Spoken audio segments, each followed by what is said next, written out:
ICF PCC. He's also an NLP practitioner and master hypnotherapist. Today we are going to talk on an exciting topic, which is leadership perspective gap.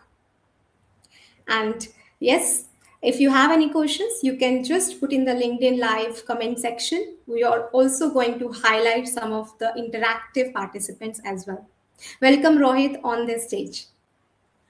Thank you so much, Shweta. Wonderful. So, Rohit, like, how's your journey started and how you become and a coach? We want to know that. So it's been a long journey. Of course, firstly, thank you so much, Shweta, for having me here. As you already mentioned, I'm an ICF PCC coach. I coach a lot of senior executives across organizations. I have a 27 plus years of experience across different sectors. So it's been a very varied journey for me. I started with the Merchant Navy, sailed for many years. Then I worked with the real estate sector, worked in the BPO sector, then worked in the HR tech space. And then there was a passion throughout for over 2 decades, which was, practicing a lot of other spiritual modalities, alternate sciences. So I'm also a clinical hypnotist. I have been doing Reiki, pranic, a lot of other energy modalities as well. So that was on the side along with the professional career that I had. So there was a deep passion and there was also a deep passion to kind of help people find their highest versions, potentials, and helping them realize their highest potential. There was a bit of a setback also in between, which I haven't spoken at very many platforms, which is responsible for me to become who I am. Early in my career, I'd met with an accident and I was bedridden for almost 3.5 to 4 years. So from there, and that's the reason I had to quit my Merchant Navy. So from there to rebuild my career, restart again, bouncing back with a bang has been quite a journey for me. So that's how I became a coach. But yes, I'm really thoroughly enjoying helping people. For the last 3 years, I've been doing that, and I've coached over 200 senior leaders, already 1,000 plus hours that I've got, a lot of corporate facilitations that I do.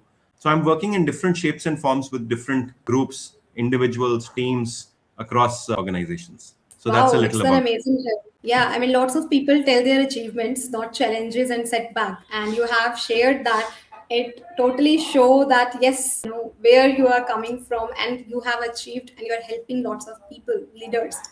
Now you also attended Raga Returns, I can say. I mean, in ICF, I want to know more about that. Then we can get into the topic as well.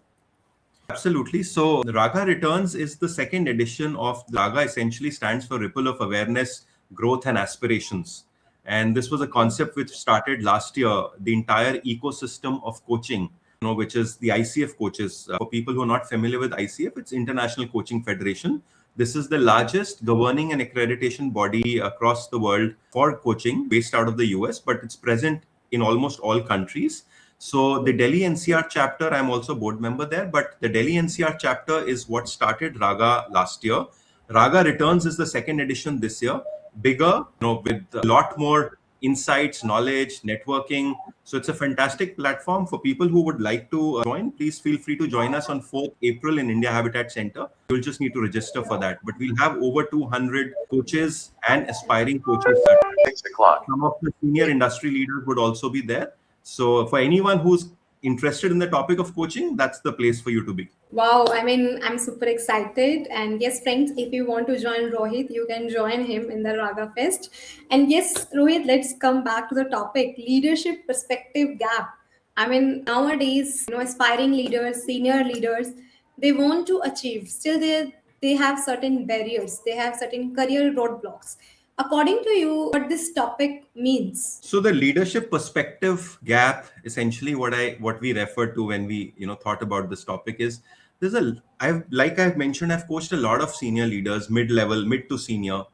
And one common pain point that came across all these leaders when I was interacting with them in our sessions was that they all feel that they have the requisite amount of skills, knowledge, experience, but somehow they are passed over when it comes to promotions, and they feel really bad about it. They're like, Rohit, I have the experience, I have performed well, I've been there in the organization for 5, 7, 10, 15 years, but somehow when it comes to promotion, there's somebody else who's probably much younger than me in age, or somebody who's just recently joined the organization, and they're given that bigger responsibility, but not me. So that's a big pain point, and it was something which was very common amongst most of these leaders I was interacting with. And that made me realize and delve a little deeper into this topic, that it's a huge pain point for huge number of people, where they feel they deserve to be promoted to the next level, but they're not. And they are in a flux. They're in a state of confusion, that what am I doing wrong? What do I need to do different? Why have I not been given the promotion which I personally feel that I deserve? And that's a big area. So about it, that's when you and I discussed, and we felt, both of us felt, that this would be a good area to explore. And I could share some insights in terms of what they could be doing wrong, what they need to do right for, for actually changing the turn, the table, and for them to really get the promotion that they deserve. That is very true actually. Nowadays, when the AI is there and skill set upgradation, every corporate, every leader required to upskill themselves, they don't know how to get themselves promoted. How they can get, like, I also work with some of the leaders who are tech leaders and they want to go to CTO, or so yeah, there are these different career roadblocks. According to you, what are the major career roadblocks for them? So there are quite a few roadblocks or barriers or hurdles that you might say. Some are visible, some are invisible. But to Yeah. begin with, I think the first one that I'd like to talk about is at a very root level, very foundation level. Is I would like to call it as a positioning and identity and positioning reset, which is required. What do I really mean by Yes. identity and positioning reset is that I'll give you an example and then I'll share. So first I'll make a statement, and it's a big statement to make. Your skills is not the problem. Your positioning is. So I'll repeat that. Your skills is not the problem. Your positioning is. You've got loads and loads of skills already. When we are talking about people with 10 plus years of experience, 15 plus years of experience, 20 plus years of experience, there's a lot of knowledge and skills they've already acquired in the journey. And at no point am I undermining or saying skills are not important. Skills are important, no doubt. But when you are at a certain seniority level, you are assumed to have those skills. But then what is it that differentiates others who are surpassing you versus you who's with those skills and not getting the kind of recognition or acknowledgement that you would want? It is at the core level inside. Do you really believe you are a leader? And that Wow. belief needs to be changed. I'll give you an example on this, and I'm going to spend some time on this because this is the root of it. There are a lot of other reasons or a lot of other areas we can explore today, but this is something where I want to spend some time on. For example, let's say there's a Ferrari engine, right? It's a world class engine, something, one which does participates in Grand Prix and racing, world class racings and stuff. Now that engine, if you actually put in a Maruti 800 car, or you put that engine in a regular Maruti, Hyundai, Honda car, now when you're going on the street with that Ferrari engine inside, are people are going to turn around and look at it? No, because the outer body is absolutely regular, common, nothing extraordinary about it. Now the same thing, if we put in us ourselves, humans, leaders with 15, 20, 25, 30 years of experience, they have a wealth of knowledge, skills, experience, but they themselves in their own mind are not valuing the engine that is within them. They're not aware of the Ferrari engine that they have acquired over these years, and the engine which has become a Ferrari engine over the years of experience and whatever they have been doing, skills that they've been performing, tasks that they've been doing, teams that they've been leading. Now, if they themselves are not recognizing the engine that they have inside, how will others outside recognize? Their entire demeanor, their entire body language, their entire conduct, their entire way of operating is of that ordinary car. It's not of that Ferrari engine. So if the way you are operating is very normal, nothing extraordinary, others are going to see you as normal. They're not going to see you as extraordinary. So, which brings us to the point that you need to first believe yourself, in yourself, that you are a leadership material. And we'll talk about what are the other areas where, as a leader, you need to do things differently to become a leader. Right. But the first and fundamental, most thing important is you need to believe that you're a leader and you're not just another regular performer. I'll just make one more statement, and it has a deep meaning. You cannot upgrade the destination without upgrading the driver first. So the Okay. destination is that high position that you're aspiring for. The driver is you. You've got to upgrade yourself to be there. So I'll take a pause here. Any thoughts, anything you want to share before we move on? Yeah, I mean, I'm really getting some thoughts here when we say capability building. You're saying upgrading the driver so that reach the destination. And wonderful examples which you have given is Ferrari engine. First believe in yourself, how you portray, how you behave, what your body language, your everything.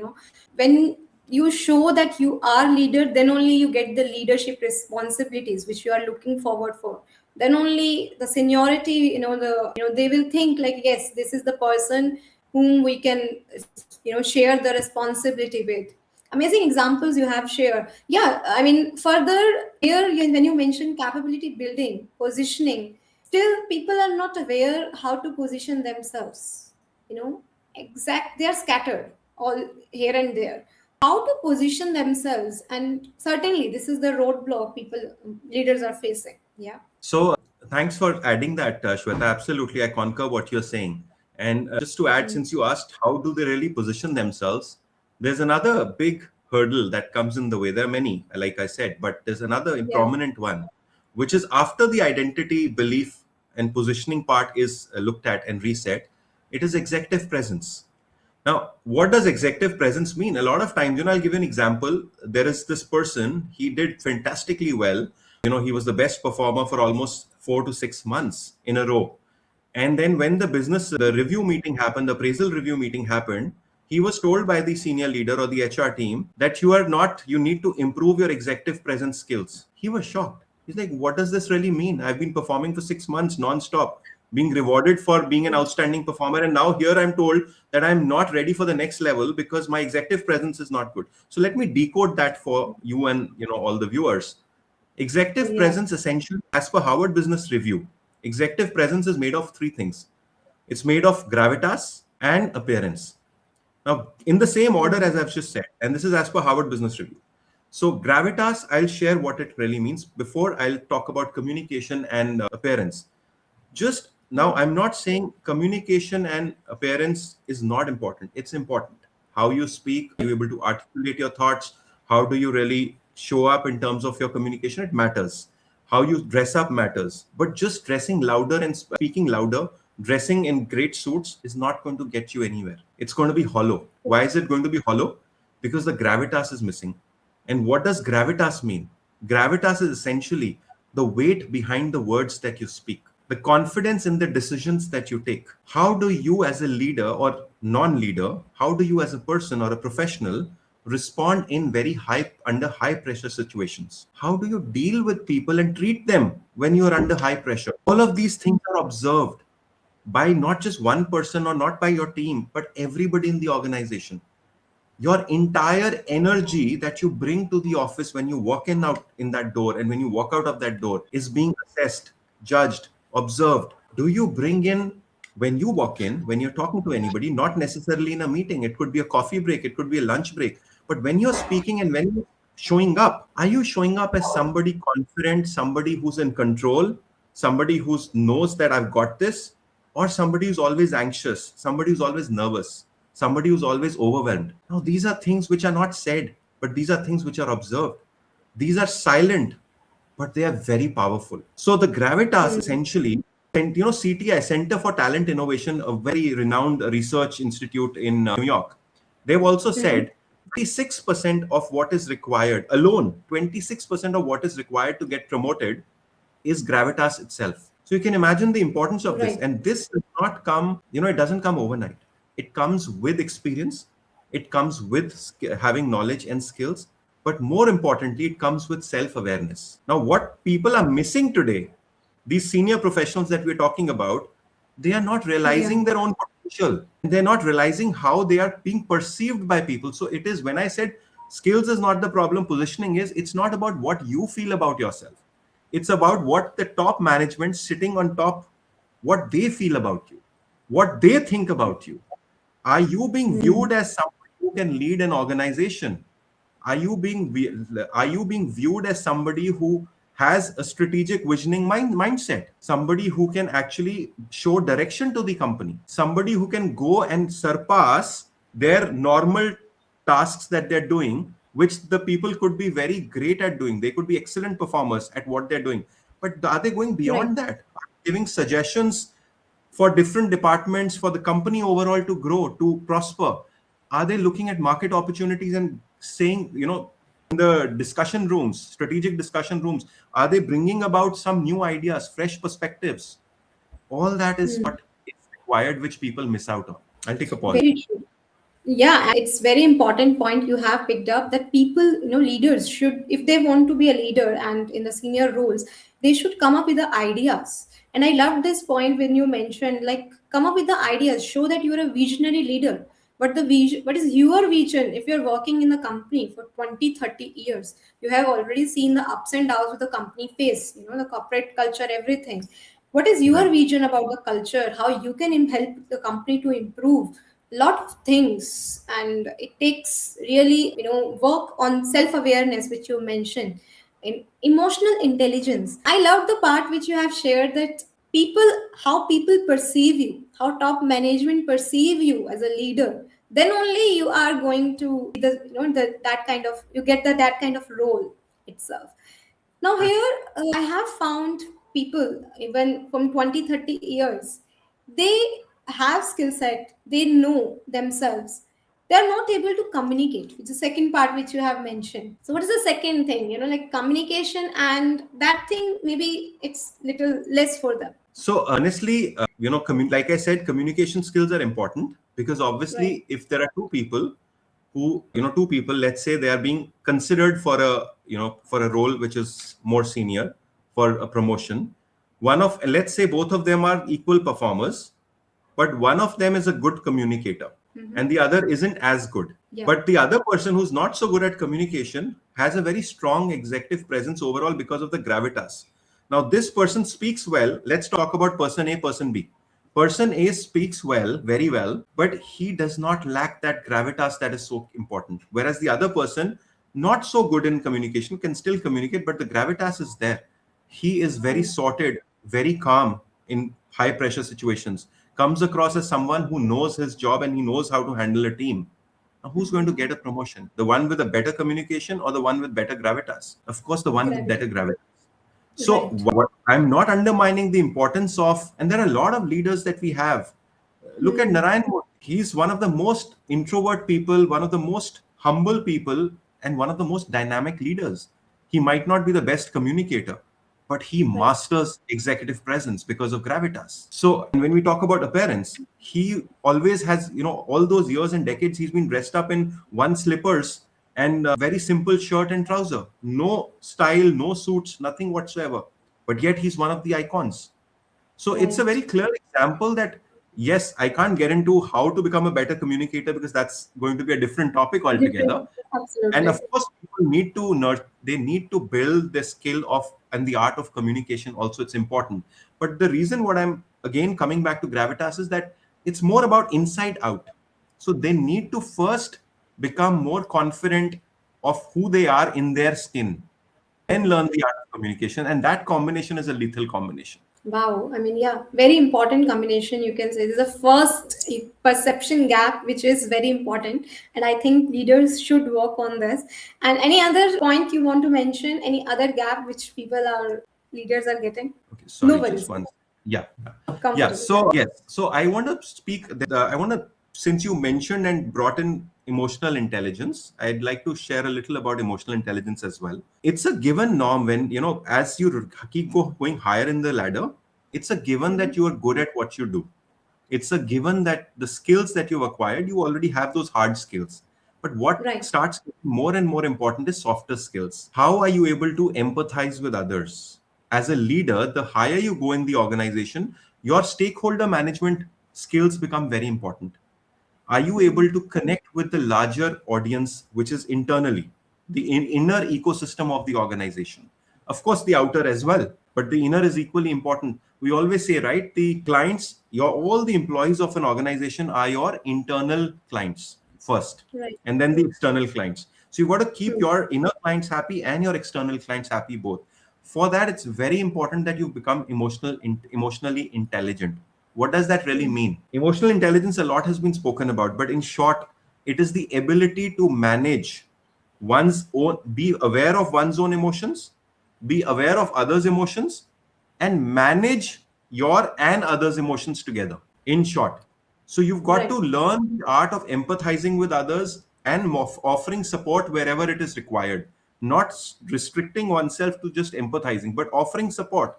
A lot of times, as a leader, if you go to your team member, if you just ask them, how are you doing? What's the problem? You need any help, support? I'm there. Now, your team member might not even come for help to you, but just the fact that you asked him or her, they're going to be super motivated. Hey, my boss cares about me. He's concerned about me. So these are small seeds that you are sowing in every area where you go within the organization. Now that's one part. But the other thing which you mentioned, which, if I can highlight, is don't be a head down performer. You've got to work for your visibility. So what Very. does head down performer mean? A lot of mistake that a lot of people make, which Mhm. prevents them to get promoted. Head down performer means having a mindset that I'm going to focus all my efforts on my work and my work will speak for itself. And I'll wait. One day my manager or somebody else will take notice that I'm a great performer and I'll get promoted. And a lot of people make this blunder. This is a big mistake. We need to learn, or people, professionals need to learn the art to make themselves visible. They've got to create a narrative. One, of course, needless to say again, the work should not get compromised. What they have to do, they have to continue doing to the best of their ability. But they also need to start showcasing it to the right stakeholders in the company. They need to start talking about the impact that their achievements and their results or their efforts have brought in. Don't focus only on the efforts, but the impact that it has created within the team, for the organization. In any strategic leadership meeting that's happening, you need to talk about the achievements, your team achievements, your achievements. You need to talk about it in any other forum appropriate. But being silent of your accolades or your achievements, thinking that somebody else will reward you or recognize you or acknowledge you for it, is a mistake. I don't want to sound, I don't want to disappoint people, but trust me, very rarely would a manager come up to you and say, hey, I want to promote, I want to push you for a promotion. Nobody does Right. that. Very important point, I can say. We feel okay, other person notice our performance, other person notice our impact. It doesn't happen, it never happen. Maybe they notice, they appreciate you. Still, the first part is showcase, what business impact you have made, what team growth, how you have achieved that much performance. Very important point you have highlighted. Yeah, Rohit. So, I'd like to say one more thing. Skill gets you in the room, but Mhm. your presence gets you a seat at the table. Yeah, it's a very deep thought, I can say. Yeah. So skill is something which is a given. At no point are we suggesting that skills are not important. But are skills sufficient to get you where you want to go? They're not by themselves, they're not sufficient. I admire this thought. Why? Because I'm from tech background and I know the tech engineers and the leaders, they face this thing. They not focus on their presence, gravitas. They focus majorly on the hard skills, technical coding skills, and to build softwares and everything. So totally agree on this point. Absolutely. I concur what you're saying because I've coached a lot of people from the IT sector. And this is a very real challenge that people are facing. Yeah. Also, another challenge which I've noticed, if I could just share, is that especially from the IT background, they do face trouble with emotional intelligence also. Because Yes. they've always been so into the system, coding, and all the other things that they're doing, that somehow interpersonal skills, people management skills is an area which needs improvement. But yeah, going Yeah, it's very true. sorry, please. Yeah, continue. Another thing that comes to my mind is based on what I just said, that presence gets you a seat on the table. What is it that one really can do to make your, visibility, make yourself visible? What can one do? Have we ever, and it's a question for everyone, have you ever done actively anything to make yourself visible? We talk about a stakeholder map. We talk about an intern, stakeholder map for any project that you're in, any client you're dealing with. Hey, what's the stakeholder map? Who are the stakeholders involved? What are their roles? What are their, XYZs? And how do we, how do we deal with each one of them? And then we map, okay, so and so team member is going to take care of this member. This team member is going to take care of this team member. So there's a huge amount of activity done on that. But just think of it. It's a question. Have you ever done the stakeholder mapping for yourself in an organization? Who are the people who really matter, who take this decision of promotions? Who are those senior management within your organization who actually have a say in taking that call? And how do you come into the radar of those people? So my point is, either you keep waiting and by default, you say by default someday promotion will come to me and I will be noticed, or by design you start putting in efforts actively to make yourself make yourself visible to a level where you are presenting a case. One more thing that I want to share with people: business companies do not promote you because of your loyalty. They do not promote you because they want to reward you. It's a fundamental myth that people carry. Hey, I've performed so well for 6 months. Now I'm going to be rewarded with a promotion. No, companies are going to promote you or anybody as a business case. It's if it makes a business sense. They're not going to, when they're deciding, let's look at the people who are sitting at the top. You are here, you've promoted, you've performed very well. There are other people also in this area who've performed well. People sitting at the top, what are they talking about? They're not talking about, hey, Amit has performed well, so let's promote him. What they're talking about is this role demands this. Who's the best Right. guy who can give us maximum results? Amit, okay, Sakshi, okay, Nilanjana, okay. Hey, I think this person can do the best, and can give us the best return. Now, let's say, for example, it's Nilanjana.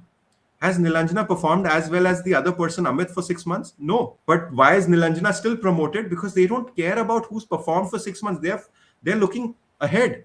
Who's gonna do a better job of the role that they're looking at? So this Amit could feel really bad. Hey, listen, I performed 6 months very well, but Nilanjana has got promotion over me. Why is that? This is being unfair. That's how Hmm. it works. The organization is not there to make you happy. The organization is there to look at it at its own interest of who's going to give the maximum ROI and do justify the position which is being offered. Now, the scenario could have been Nilanjana, why they feel Nilanjana can do a better job at it. Is it only because she's good at skills? No. Possibly they both are same at skills. But Nilanjana has positioned herself better as a leader from day one. And that is why the management has viewed her as a leadership material and not viewed Amit as a leadership material. It's a It's very deep thing. very One needs to understand the psychology of it. It's very deep actually, and that's how I involve personal branding here.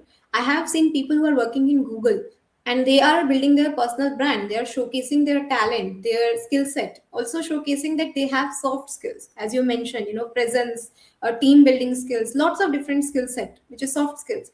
And very true, people who are many years of experience, even people who have few months of experience, sometimes people who have few months of experience overpower, they just get promoted because of this circumstance only. Yeah, this situation. Absolutely. Absolutely. Absolutely. So, if we have to just sum it up, I would like to put it this way. If I want to sum it up, first Yeah. and foremost, believe in yourself. Because if you don't believe in yourself, nobody else will. There's something called imposter syndrome, which I want to highlight, and it's the most common term being used amongst the corporate world today. Most of the people will resonate when I talk about imposter syndrome. It talks about when you've been given a role, are you actually, do you feel from within that it's justified? You start questioning yourself and you start feeling like a fraud. Hey, I'll be exposed. I've been given a role, such a big role, and am I qualified enough to do justice to this role? Am I going to be exposed that hey, he or she can't do this work and it's been given to them? Now that's nothing but a conflict within yourself that you're not good enough to do this. So you means any professional dealing with this, you need to really address your root cause.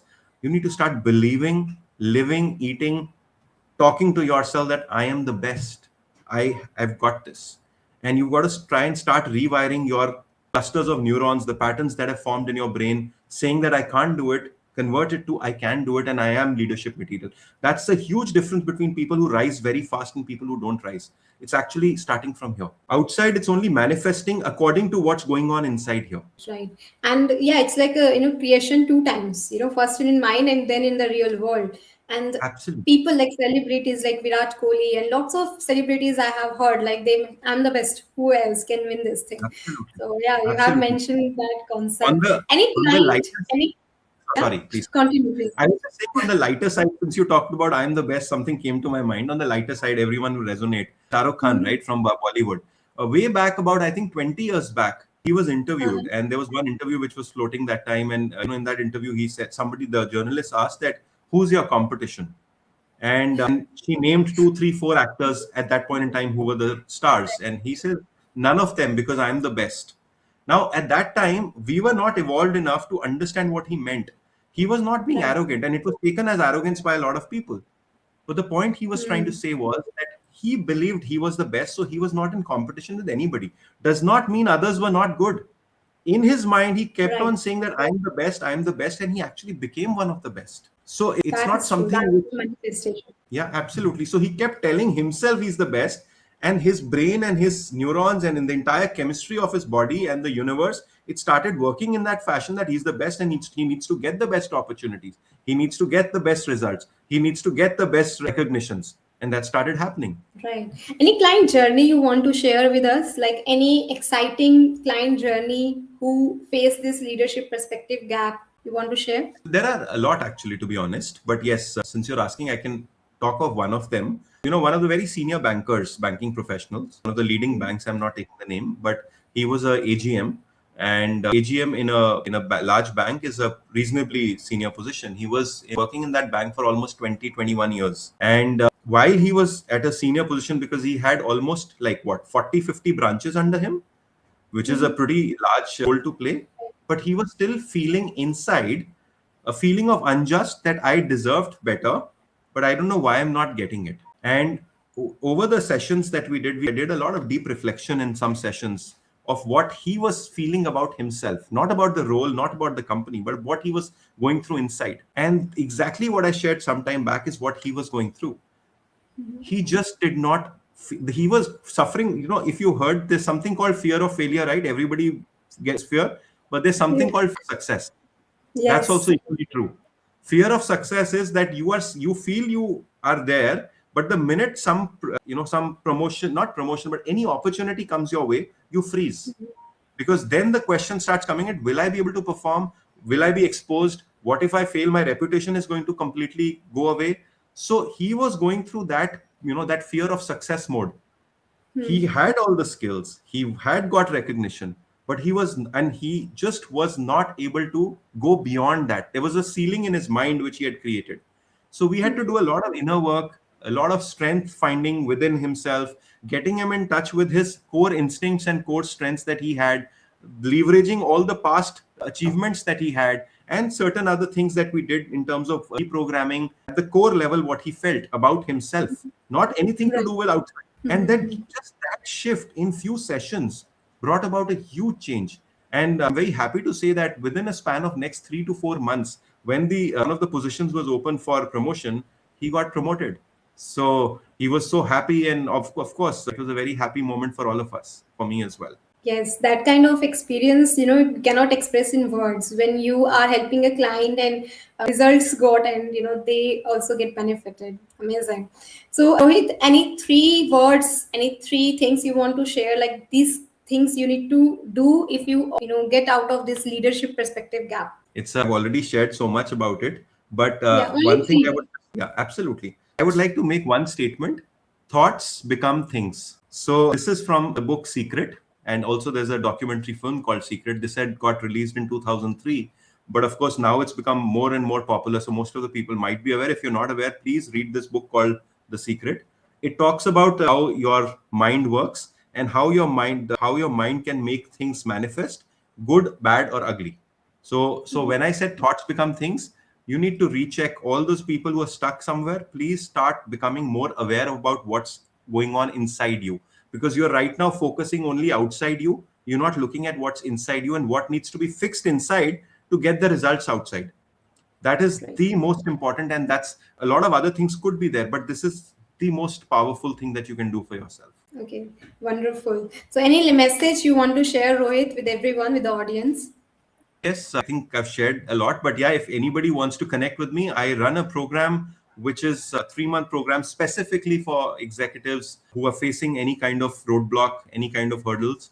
We will do some deep dive, reflections and discussions, and maybe I could help you surpass those. And if you feel like, please do connect with me. Definitely. Everyone, please follow Rohit, and he is going to join the ICF event. So, definitely join him as well.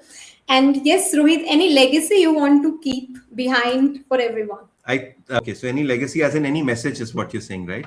Yeah, any kind of legacy. When legacy word, anything can be there. So, what kind of legacy you want to leave behind? Stop solving, start evolving. Okay, So nice. I'll repeat that: stop solving, start evolving. Essentially, when I elaborate on that, what it means is, you solve one problem, there are 10 more problems. You solve those 10, another 100 will come in.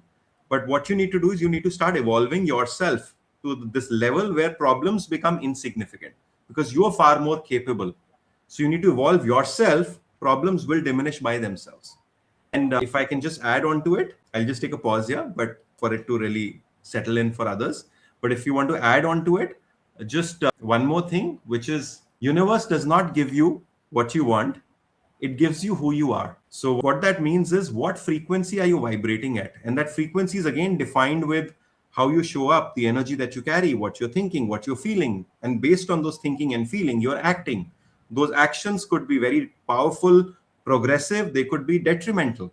So it's very important to watch our thoughts, watch our feelings, make sure they're on the right track. And based on that, all your actions will be on the right track. And that's what is going to get you results. I'm flattered. Thank you so much, Rohit, for this valuable session. Thank you, everyone, for joining. Stay connected. Also, follow Rohit, and we are going to have such kind of excited session ahead as well. Thank you so much, Rohit, for joining. Thank you for having me over, Shweta. Thank you.